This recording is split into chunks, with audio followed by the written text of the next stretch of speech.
क्या बात है, बहादुर हुआ।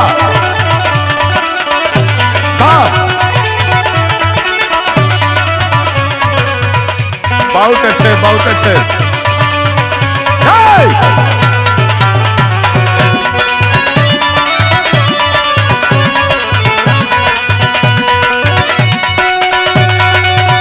क्या बात है।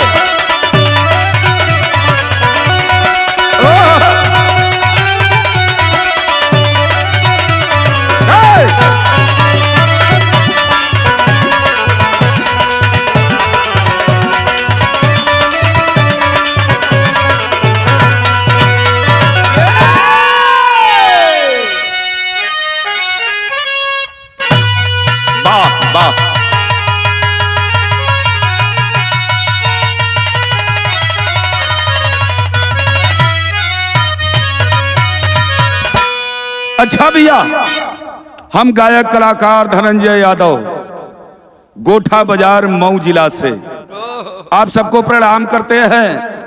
आइए एक छोटी सी श्रद्धांजलि गीत है। हमारे छोटे भाई और मित्र हमारे हैं ओम प्रकाश साहनी जी, जो जनपद गोरखपुर के रहने वाले हैं और उनके पिताजी की मृत्यु हुई। अपने पिताजी के श्रद्धांजलि के रूप में यह गीत प्रस्तुत करते हैं। आप सबके बीच में सुनिएगा, आशीर्वाद दीजिएगा। वह दिवंगत आत्मा जहां भी हो, मालिक उसे स्वर्ग में ऊंचा स्थान दे। आइए, कहना है हमारे भाई रवि यादव द्वारा लिखी हुई गीत है। कैसे मास्टर?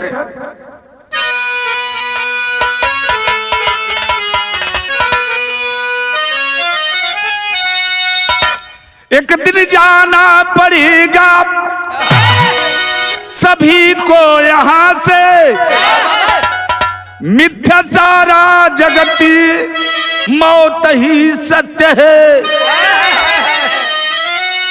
राजा भिखारी पुजारी जुआरी, अरे चाहे कोई भी हो पर यही तथ्य है। ना रहा है कोई, ना रहेगा सदा, चाहे हिटलर भी हो, चाहे कोई संत हो। घर से जाना किसी का तो चुभता बहुत, पर अखरता नहीं जब सुखद अंत हो।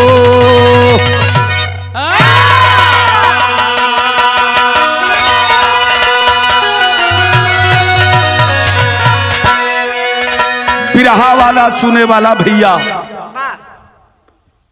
एक बात, जब आदमी उम्र से जाला तो लोग कहलन कि चला ठीक है, भरल पुरल परिवार छोड़ के गईलन, पूरा जीवन आपन जी लेहलन, हर चीज खा पी के आनंद लेके गईलन।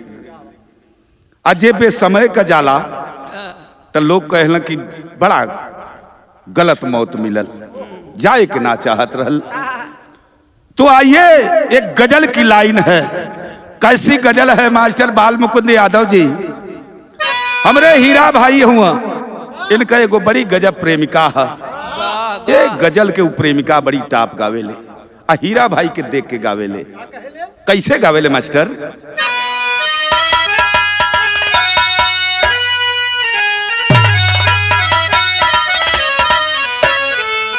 वाह वाह,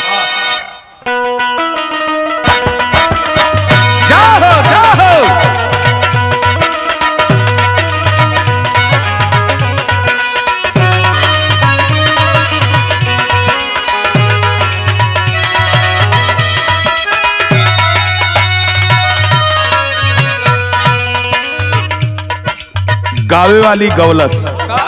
नजरी में सोखी हंसी लबों पे,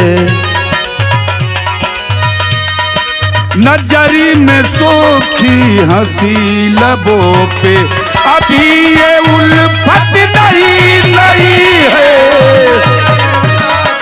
हंसी लबों पे अभी ये उल्फत नहीं है।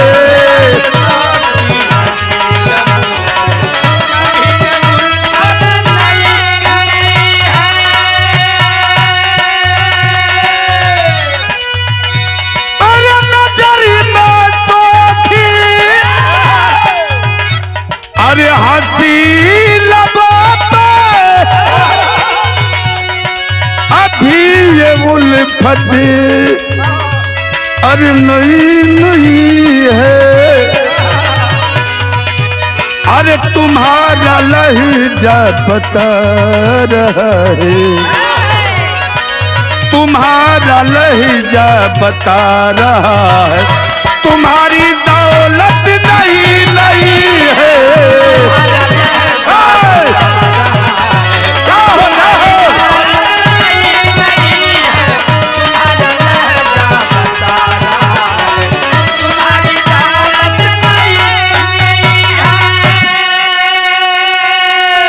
लेकिन बिरहा सुने वाला बड़ा बढ़िया लाइन हमरे रवि बाबू दिहलन। कैसे मास्टर?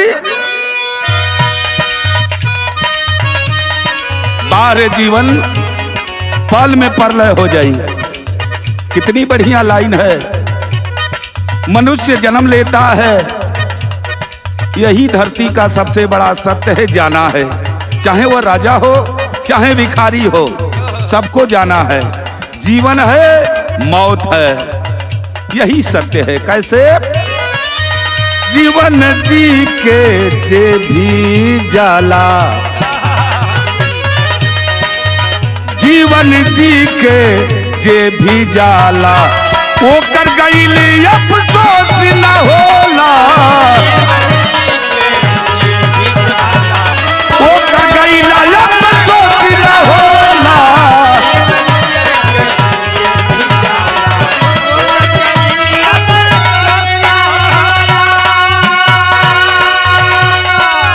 कैसे? अरे जीवन जी के जे भी जाला, वो कर गइल ए बाल मुकुल मास्टर, अरे अफसोस न होला, पिजड़ा छोड़ी के चलिए जाला, पिजड़ा छोड़ी के चलिए जाला, पंछी कभी खामोश न होला, पंछी कभी खामोश न होला।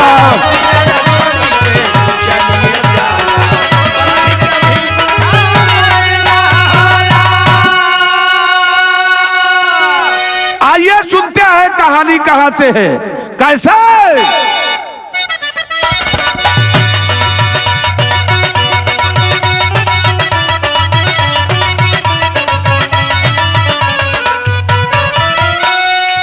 गोरखपुर जनपद जहां बड़हलगंज थाना है, बगेदू साहनी का मरवटिया ठिकाना है।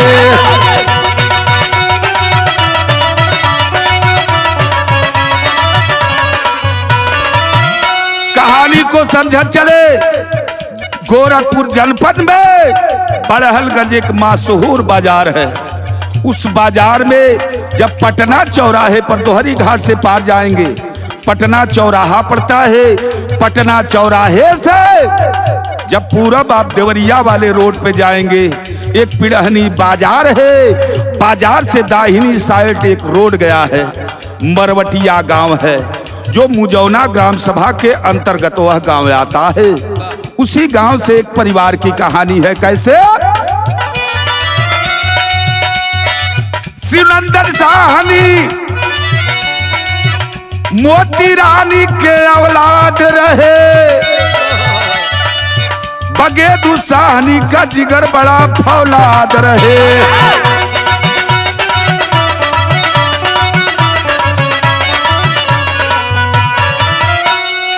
बाबूजी का नाम बा शिवनंदन साहनी, माई का नाम बा मोती रानी।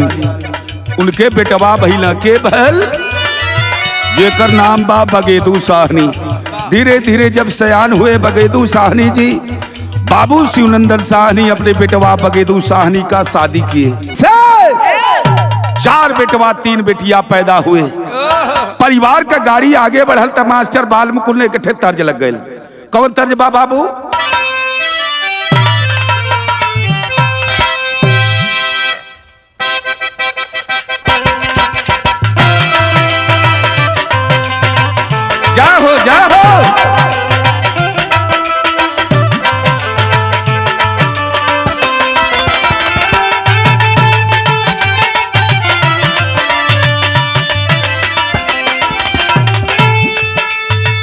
तर्ज के लाइन बा जौन मास्टर संकेत कैलन कौनो में हरारू बा।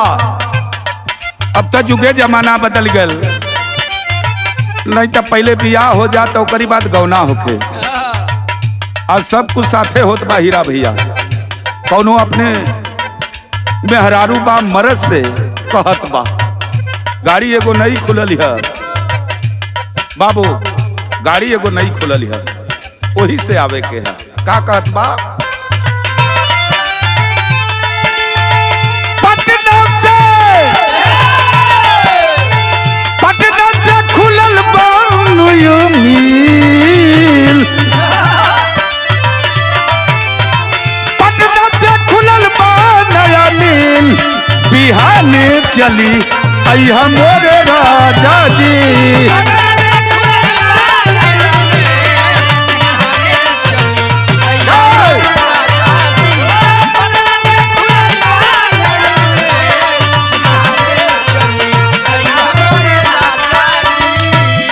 बिरहा में भाव लगल, 4 बेटवा पैदा भइलन।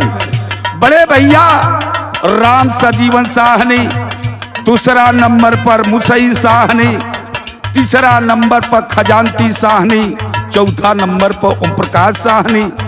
3 बिटिया सरस्वती देवी, चंद्रमा देवी और झिनकी देवी। परिवार बढ़त बा। भाव लगल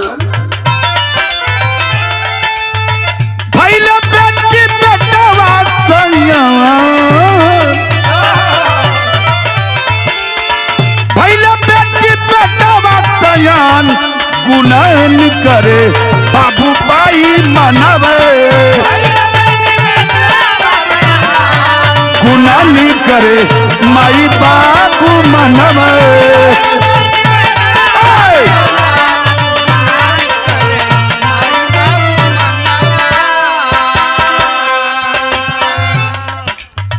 धीरे धीरे बेटा बेटी सयान होके लगल। बाबू के चिंता बा, शादी करे के बा। बगेदू साहनी धीरे धीरे लइकन का शादी या बेटिन का शादी करे शुरू कैलन। भाव बा कैसे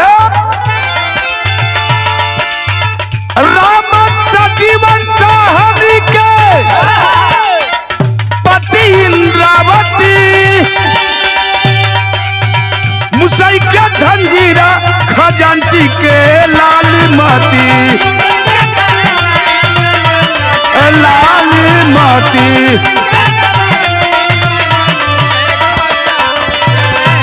राम सजीवन के मेहरारू का नाम बा इंद्रावती, मुसई साहनी के मेहरारू का नाम बा धनजीरा, खजांची भैया के मेहरारू का नाम बा लालमती।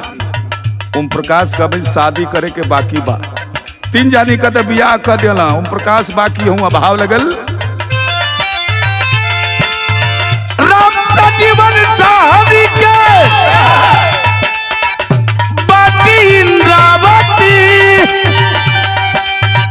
मुसई के धनजीरा भैया, खजांची की लालमती।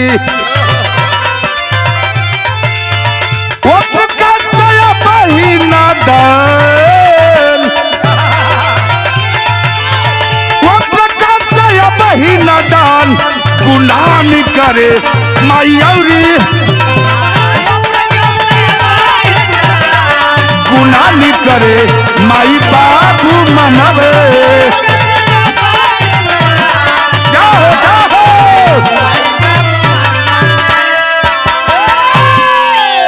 12 पंचों बिरहा सुने वाला ओम प्रकाश साहनी का भी बियाह समय के अनुसार बाबूजी कह दिलन। बगेदू साहनी जी कर दिए, तीनों बिटिया की शादी कर दिए। और शादी करने के बाद मेरे बाबू धीरे धीरे समय और गुजरे लगल। और जब अरु गुजरे लगल मास्टर, तो धीरे धीरे समय आ गई। आज उनका मलकिन अपने पति बगेदू साहनी से कली की लगता कि हमार प्राण बची ना। एक लाइन तर्ज लगल। कौन तर्ज बा बाबू?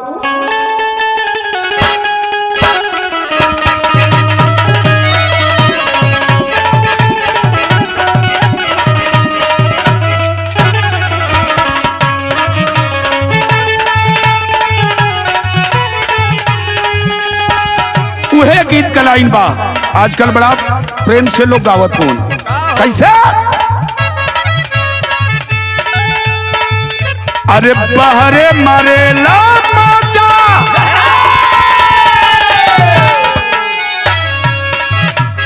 बहरे मारेला मजा, तोहर पेट न भरे कनिया से।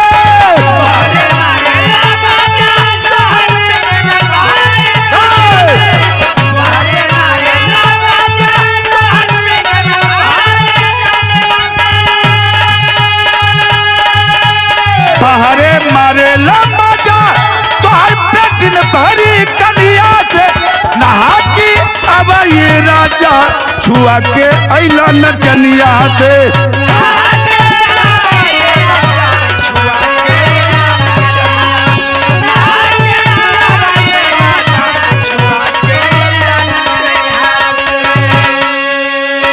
बारे पंचो बिरहा सुने वाला बगेदू साहनी जी, आज सामने उनकी पत्नी भी लाश पड़ी है, रो रहे हैं पूरे परिवार को लेकर, कह रहे हैं क्या? कैले रहलू वादा,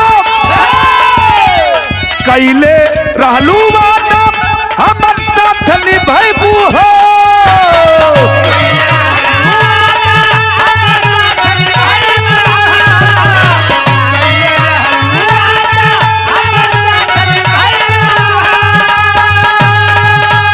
कैले रहलू वादा, हमर साथ निभाइबू हो। अरे ना जनली धनिया हमके छोड़ी के जाइबू हो। अरे ना जनली, जाओ जाओ।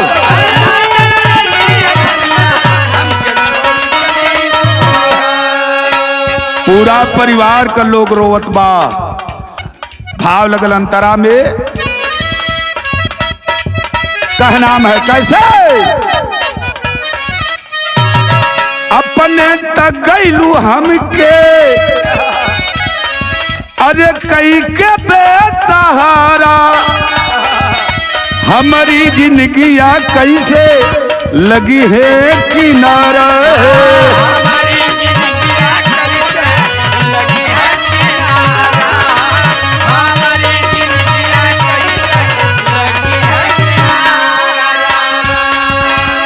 बगिया के फुलवारी लगा के कहाँ पर आइलू हो।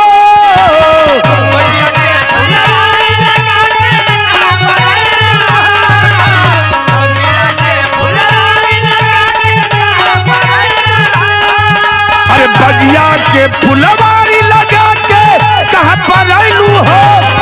अरे ना जनली धनिया हमके छोड़ी के जाइबू हो।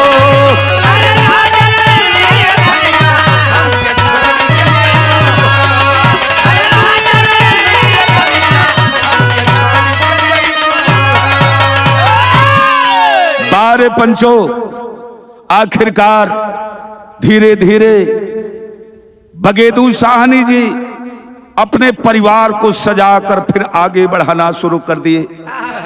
चारों बेटा राम सजीवन साहनी और मुसई साहनी, खजानती साहनी और ओम प्रकाश साहनी जा करके प्रदेश में अपनी जीविका चलाने लगे। मेरे बाबू धीरे धीरे घर की हस्ती बढ़े लगल। आज जब बढ़े लगल मास्टर तो टेरी के लाइन में भाव दो पड़ल।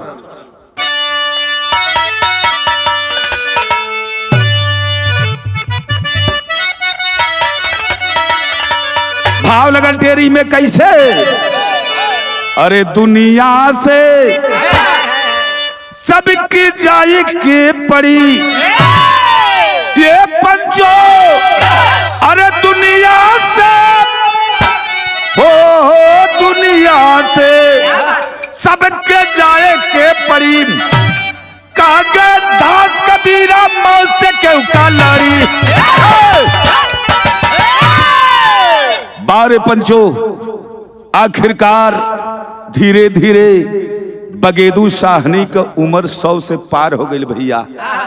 और जब 100 से पार हो गई मेरे बाबू तो देखे आखिरकार उ दिनवा आ गल। और जब दिनवा आयल बात एक ठे तर्ज लगल मास्टर। तीनों बिटिया के बाल मुकुंद मास्टर शादी कह देहलन।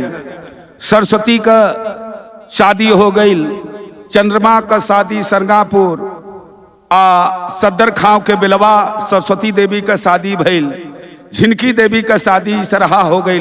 पूरा परिवार शादी ब्याह नाती पोता खेलत हूँ। आज बाबू का लास्ट समय आयल बा। भाव लगल गीत का मास्टर कैसे वो गीत का लाइन बा, हमरे बाबू स्वर्गीय रक्षा यादव एक गीत के बड़ा प्यार से गावे। वो समय कैसे गावे मास्टर? अरे कह कि सोनू नूनू अरे रतिया डूल ये पंचो अरे सोनू नूनू अरे रतिया डोले आप बहे जब पवानवा हो का हो पड़े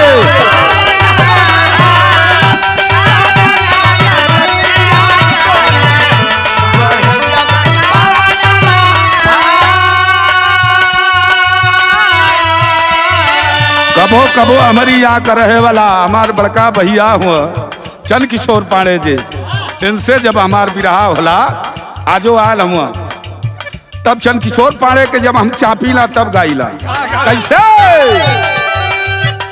सनना अरे रतिया डोले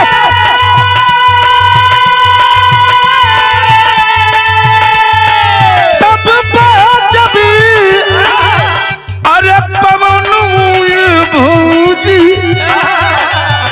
कहीदा हमारी भैयू जी से, कहीदा हमारी भैया जी से दे दे, कहीदा हमारी भैया जी से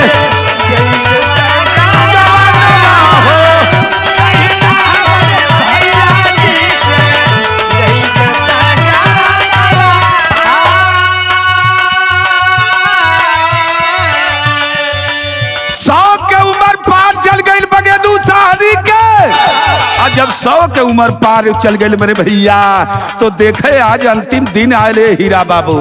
भाव लगल कैसे 100 पर उमरिया हो भैली, 100 पर उमरिया हो भैली छूटली बा सारिया हो, छूटली बा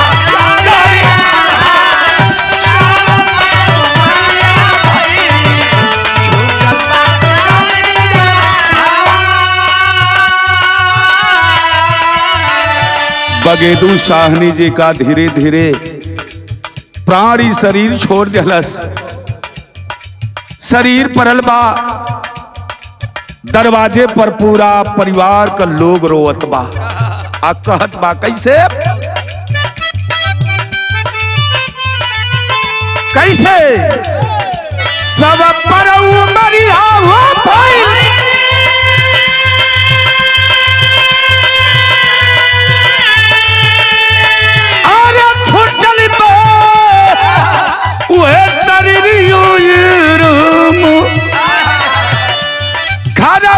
के लोगवा रोवे,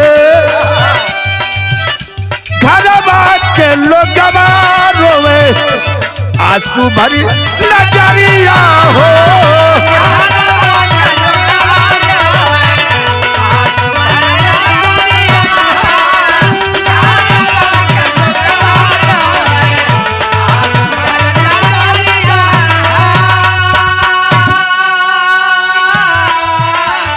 पूरा घर परिवार रोवत बा, गांव पूरा का लोग रोवत बा। चिल्लूपार विधानसभा से जिला पंचायत है, वर्तमान में हमारे भाई हैं परम आदरणीय आप जितेंद्र यादव जी। खबर को सुनते हैं एक पारिवारिक रिश्ता है बगेदू साहनी से, पहुंचे दरवाजे पर। दिन कौन बाए मास्टर 29 29 समाचार भी उवारी वाला दिनवा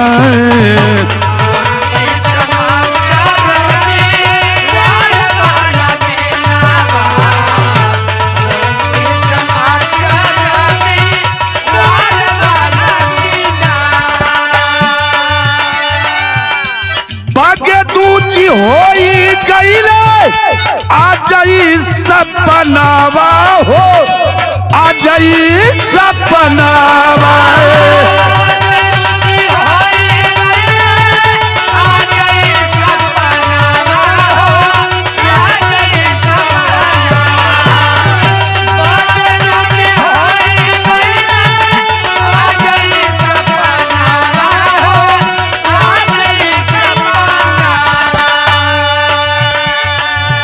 रोबती न बेटी रे खाई के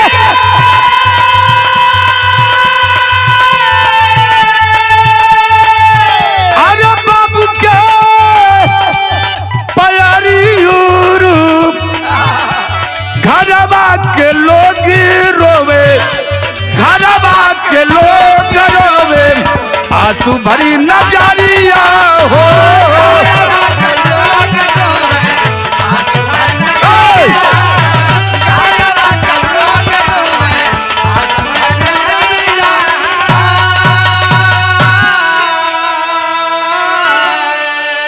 धीरे धीरे मेरे भैया परिवार के तमाम लोग आखिरकार सजाने लगे बगेदू साहनी का पूरा माला फूल कफन से लाद के लोग दुआरे पर भीड़ लगल बा। बिटिया बेटवा सारे लोग उपस्थित हो गए। मुसई साहनी के लड़के जोगेश, काजल, करिश्मा, खजांती भैया के आकाश, गौतम, पूजा, सन्नी, ओम प्रकाश भैया के संदीप, सोनी, उस परिवार का एक बच्चा जो है शिवम नाम का है। मास्टर साहब मुलाकात हुई होगी आपसे। वह शिवम साहनी बहुत तेज तर्रार लड़का सारे परिवार को मेंटेन किया और अपने बाबा का पूरा श्रृंगार करके फूल माला से लाद के लेके लोग चलल हुआ। ओम प्रकाश भैया परदेश में बाणा तनिहाई देखा आल्हा में कितना बढ़िया भाव रवि बाबू लिखलन।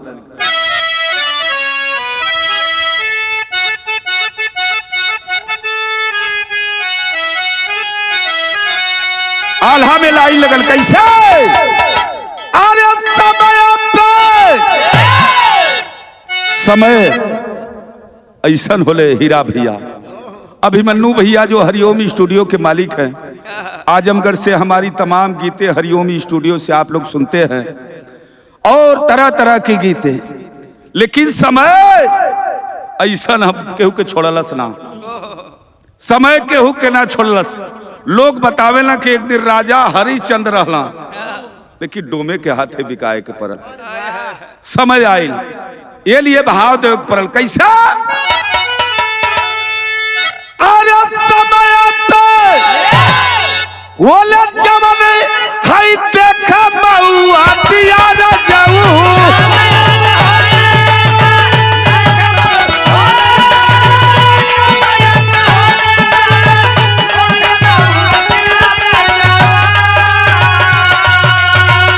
खुशियां में हंसुआ हाय बहावा परिवार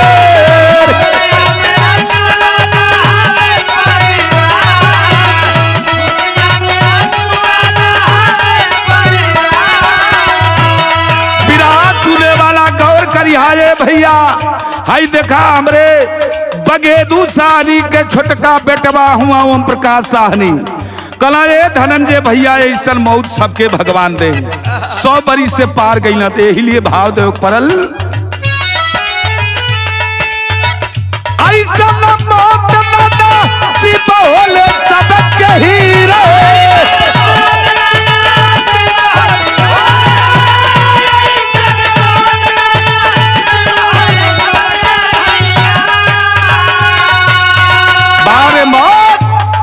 मौत मिलना है यही धरती का सत्य है। लेकिन ए अभिमन्यु भैया केहू केहू के ऐसा मौत मिले ले कि फरुआ से बटोरे के पड़ेला, छिटा जाला, लोग चिन्हबे ना करेला के कौन पार्ट के निगल। ये लिए जे 100 बरिस ले जी लिहल जानला कि वो धरती का स्वर्ग भोग के जात है। यही जो सब कुछ मिले के है। मानला केहू का हमरे ममवे का 500 रुपया अगर चुरा लिहला यानी 1000 दे देबा, ले जाके हमरे मामी के देवे के परी। ये लिए कहना बा कैसे ऐसा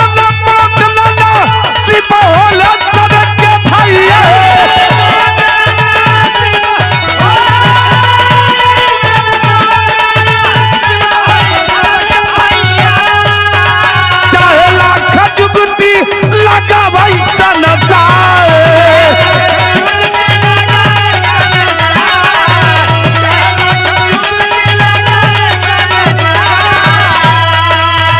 सुन के खबरिया चारो बेटा ही गई ना राजू।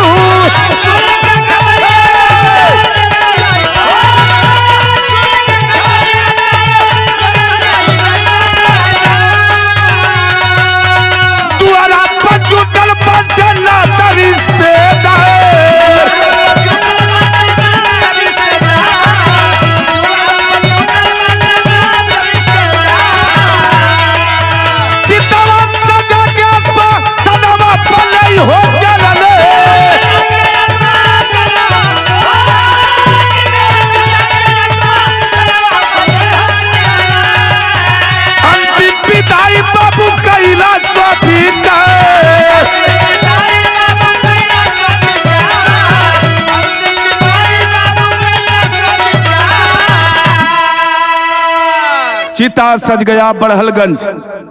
आज जब चिता सज गया मेरे बाबू तो 12 पंचों बिरहा सुने वाला वो बेटवा के हृदय से पूछा, गजब दुनिया की रीत है जेके पाल पोस के सयान कैला, जवान कैला पढ़ा लिखा के। यह नियम है हिंदू धर्म का कि वह बेटा हाथ में आगी लेकर के अपने पिता को आगी देता है। खोर खोर के लोग जलावेलन। और आज वो बगेदू साहनी का बेटवा हाथ में आगी लेके चलल हूं। आज सरजू किनार पर तमाम लोगों की भीड़ है। अगल बगल से हमारे नेता, हमारे प्रधान, बीडीसी तमाम लोग इकट्ठा हुए हैं बाबू। आज बगेदू साहनी का बेटवा झरझर झरझर रोवत हुन। परदेश में रहे वाला जे ना पहुंच पाओले बा, ओम प्रकाश साहनी जी वहां से रोवत हुआ। लेकिन दिखाए बाबू धरती का ये सबसे बड़ा सत्य बा। आज आगी धरावत हुआ भाव देव पर मास्टर कैसे 5 फेरा कई के अरे कैला अग्नि दंडवा झरा झरा खिया से बहे जलधार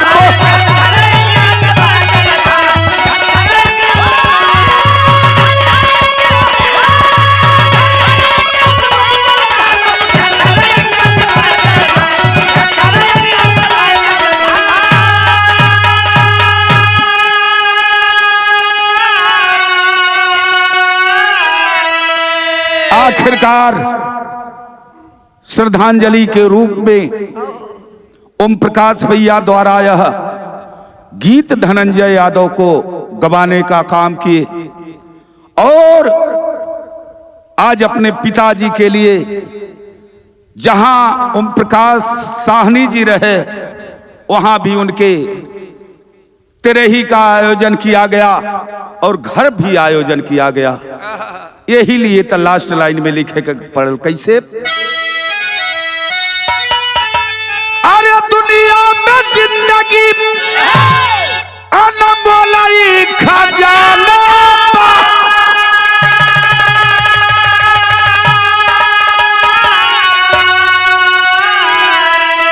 अरे कवनो न कवनो बहाना सबके जाना बा कवनो न कवनो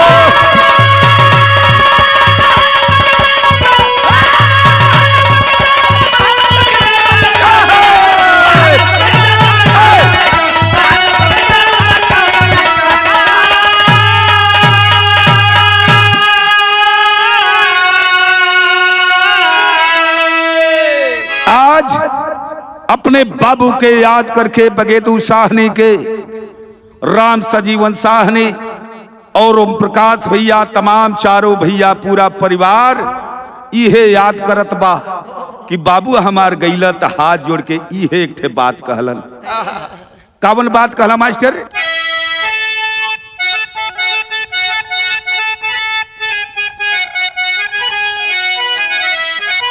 ये बात कहना कैसे?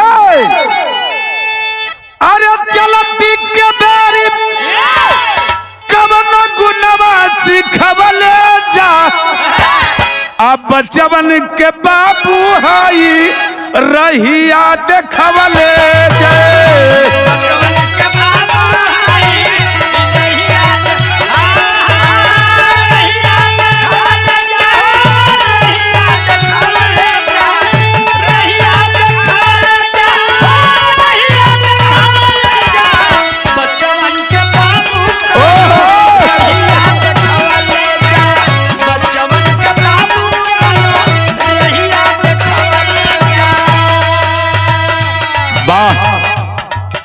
ए भैया इस शरीर नाश्वर हो भैया, इस शरीर जबले चमकत बा तबले चमकत बा भैया।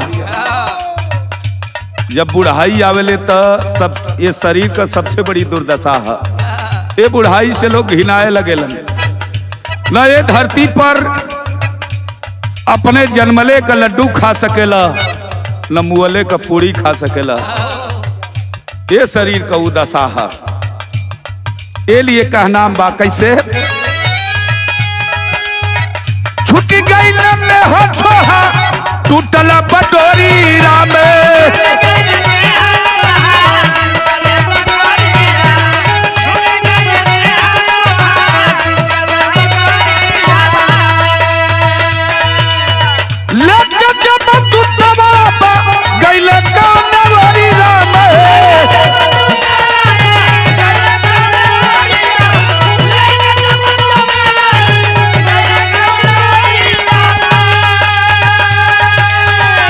अरे जिंदगी के अरे साथी री बन बन, जिंदगी का सच्चाई है, जिंदगी का सच्चाई है। मरम जनम ले जा बाबू हाई भूला ली जा, हरिया बतावा ले जाए।